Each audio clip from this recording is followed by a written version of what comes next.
Salut à tous et bienvenue pour cet épisode où l'on va parler de productivité. Et je vais vous montrer comment avoir un gain potentiel de 50% pour les tâches qui vous demandent de la concentration en stoppant, en arrêtant quelque chose dont on néglige fortement les impacts sur notre capacité à produire, à nous concentrer. Voici la grande question. Pourquoi 98% d'entre nous parcourons notre unique vie sans vivre nos passions ou nos rêves ? Seuls 2% le font et ce n'est ni grâce à la scolarité, l'argent, les parents ou l'intelligence. Ce sont nos habitudes qui nous définissent.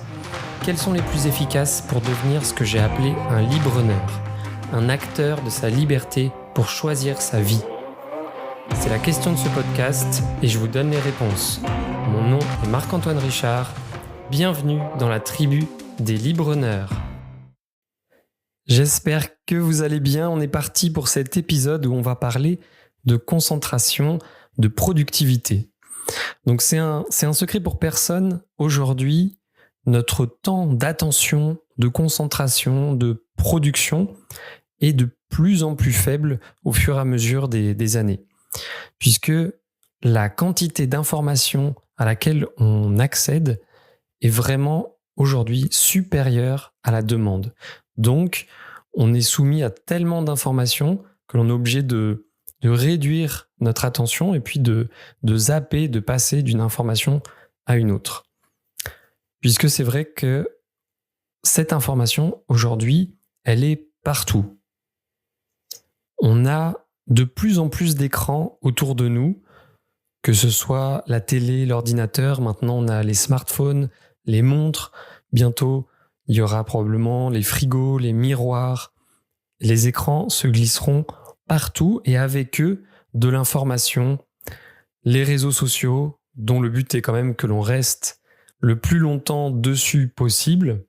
Et quand ils ne génèrent pas de notifications, ce sont nos autres applications qui vont générer des notifications de messages, divers chats, même maintenant dans le milieu professionnel.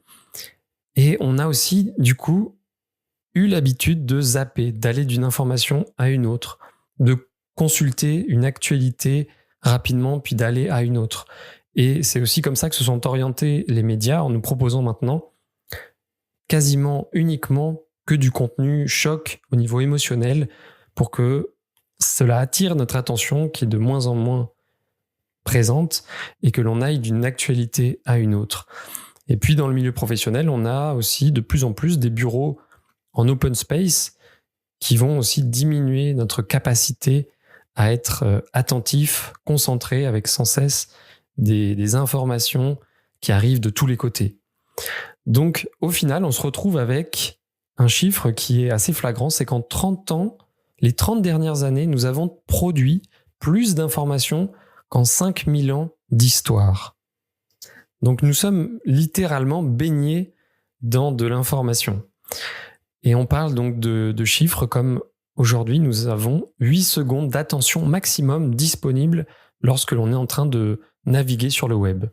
Et en milieu professionnel, pour un employé de bureau, on parle de 11 minutes maximum avant qu'il y ait une interruption, quelque chose qui vienne interrompre le travail de cette personne.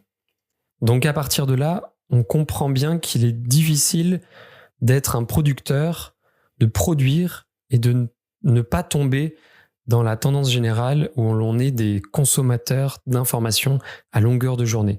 Donc ça devient beaucoup plus difficile aujourd'hui d'atteindre des objectifs, de réussir des projets, d'être efficace en un temps donné. Et on se demande, on voit souvent des demandes où l'on se questionne sur comment font certaines personnes pour produire autant. Alors oui, elles se concentrent sur probablement ce qui compte le plus, mais faut-il encore y arriver avec toutes ces informations, toutes ces sollicitations qui sont, on va pas se le cacher, souvent intéressantes, elles vont nous captiver puisque aujourd'hui on peut accéder à des informations sur des niches très spécifiques, sur des choses qui peuvent nous intéresser. On peut se connecter à tous ces clubs, tous ces groupes, tous ces réseaux qui se concentre sur nos passions, sur nos intérêts, et donc on peut accéder à des informations qui peuvent vraiment nous captiver, et on peut y passer facilement toute la journée. Et le problème, c'est qu'à chaque fois que l'on va consulter ces informations, on va créer une distraction pour nous. Et c'est là où on néglige grandement l'impact qu'elles ont sur nous lorsque l'on a besoin de concentration. Puisque ces distractions, elles diminuent notre productivité sur une tâche de l'ordre de 20%, voire de 50% sur les tâches qui vont nous demander plus d'effort mental, plus de challenge.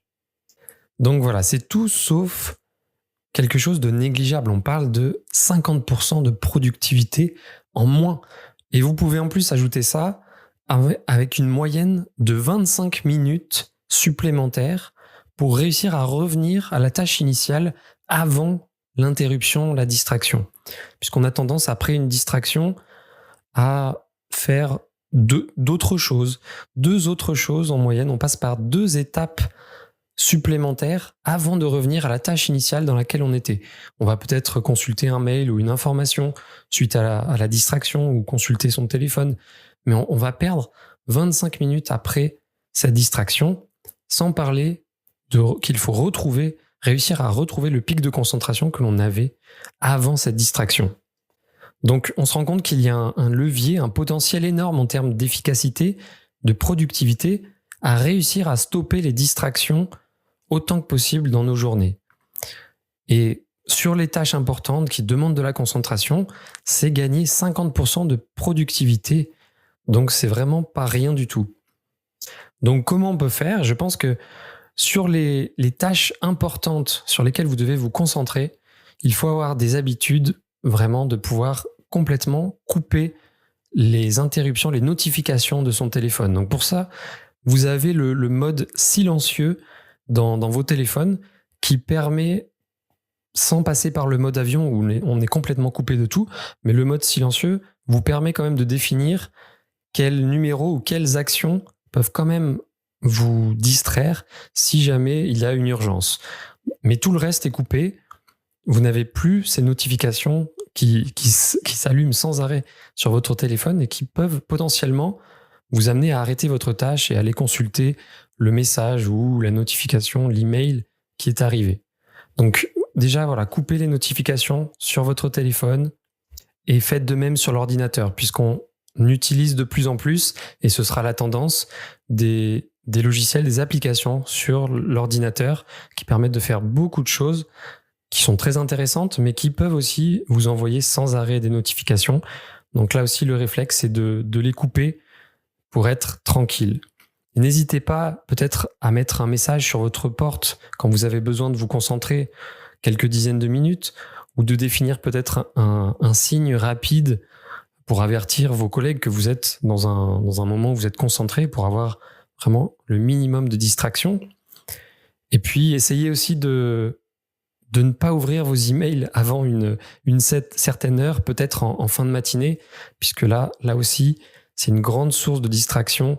Déjà de voir les nouveaux emails entrants, mais en plus de consulter ces emails directement, ça vous met dans la tête tout un tas de tâches peut-être d'urgence que vous aurez à faire, et vous allez pouvoir avoir tendance à vous distraire vous-même.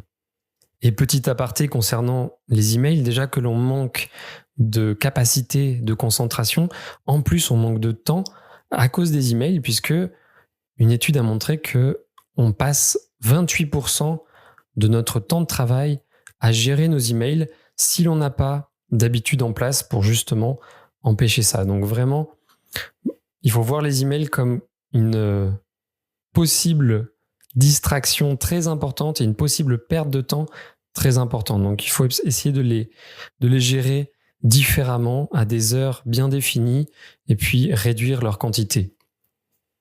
Alors bien sûr, ça ne veut pas dire du tout qu'il faut se couper de toute distraction, de toute interruption. Non, au contraire. Il faut s'accorder des pauses, au minimum toutes les 40-50 minutes pour justement aérer votre cerveau et être capable de revenir dans un état d'efficacité. Mais par contre, pendant 20, 30, 40 minutes, être capable sur les tâches importantes de vous couper de toute distraction, vous allez gagner en efficacité, en temps. Ça sera tout simplement une période concentrée totalement différente que si vous aviez des distractions toutes les, on l'a vu en moyenne, 11 minutes pour quelqu'un qui travaille dans un bureau.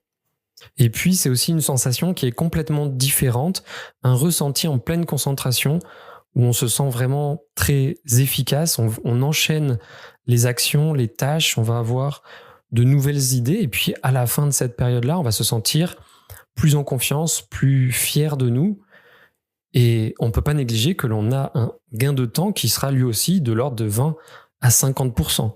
Donc ça veut dire que si on se concentre ne serait-ce que sur 2-3 créneaux comme ça dans la journée, le reste du temps, on va être déjà plus détendu. On aura fait rapidement ce qui est important de façon efficace et on aura du coup moins de pression, plus de résultats. Donc c'est énormément de bénéfices de réussir comme ça à s'isoler de ces distractions qui sont souvent négligées. Donc n'hésitez pas à parler quand même à vos collègues. Des fois, on n'ose pas dire excuse-moi, là, je suis dans un moment de concentration.